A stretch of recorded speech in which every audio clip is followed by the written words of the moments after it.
Rental property business versus buy and sell ng bahay. Ano nga bang mas maganda? Unahin natin ang rental property business. Pag rental property business ang negosyo mo, sabi nga nila, passive income to pag per month ang rate mo. Kasi sa totoo lang, wala ka namang masyadong gagawin. Maliban na lang pag may complain yung tenant mo na may nasira sa loob ng unit, saka ka lang kikilos. Yun ang kagandahan ng rental property business. Pangalawang kagandahan pa ng rental property business ay tumataas ang value ng bahay. Every year, yung lupa at mismong property ay tumataas ang presyo niyan. Pangatlo is continuous yung income mo. Every month, may matatanggap ka na income mula sa tenant mo. So, hindi ka matutuyan ng cash flow dito. Basta hindi mababakante yung mga unit mo. Ang disadvantage naman ng rental property business ay napakabagal ng cash flow. At fix ang cash flow mo dito every month. Pag per month yung rate mo. Pangalawa, sobrang laki ng kapital sa rental property business. Milyon ang kailangan mong ilabas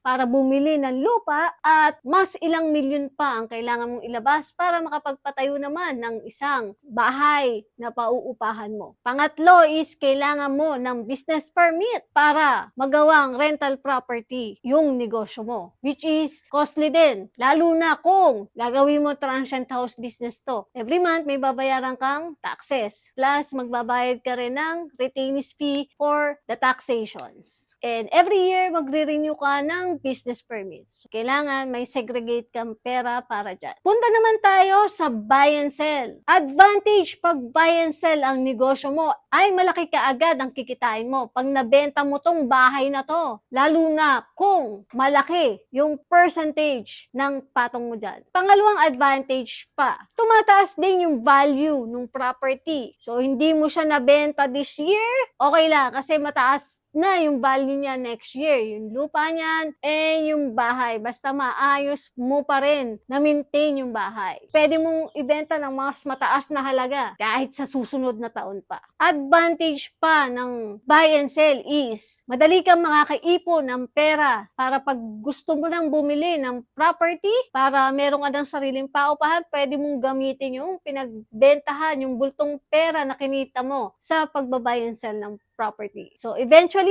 mapupunta ka rin sa rental property business. Ang disadvantage naman ng buy and sell ay hindi sigurado kung kikita ka this month. At kailangan rin may oras ka para makipag-usap sa mga kliyente, maghanap ng kliyente para makabenta ka. Number 2 na disadvantage, stress at pressure ka pag matagal mo nang hindi napebenta yung bahay. Kasi nga habang tumatakbo yung panahon, nauubos na rin syempre yung funds mo para sa budget mo, sa sarili mo. Natutuyuhan ka na ng pera kasi hindi mo pa nabebenta yung bahay. So, yun yung disadvantage once na buy and sell. Para sa akin, naniniwala ako, depende talaga sa kung alin bang mas convenient sa'yo. Mas convenient ba sa'yo ang mag-buy and sell na lang ng bahay o mas convenient sa'yo ang magparenta na lang? Kasi kung magpaparenta ka, may enough ka naman na kapital na malaki, di magpatayo ka na ng rental property business. Kung wala ka pa naman masyadong malaking kapital at ayaw matulog yung pera mo sa pagpapatayo ng bahay dahil mabagal nga yung cash flow ng rental property business, mag-buy and sell ka na lang muna. Mas convenient sa'yo yan. So naniniwala ako, pili po kayo ng mas bagay sa sitwasyon nyo po ngayon. Kung ano bang papasukin nyo, rental property business ba o buy and sell ng bahay? By the way, my name is Len Hagoba. Owner po ako ng mga rental property business dito sa Lucena City. Transient house po ang negosyo ko. At paki-like naman at subscribe dito sa aking channel. May group nga po pala akong binuo sa Facebook, ang All About Rental Property Business at Bahay. Join po kayo dyan. Dyan po pwede kayong magtanong at free po.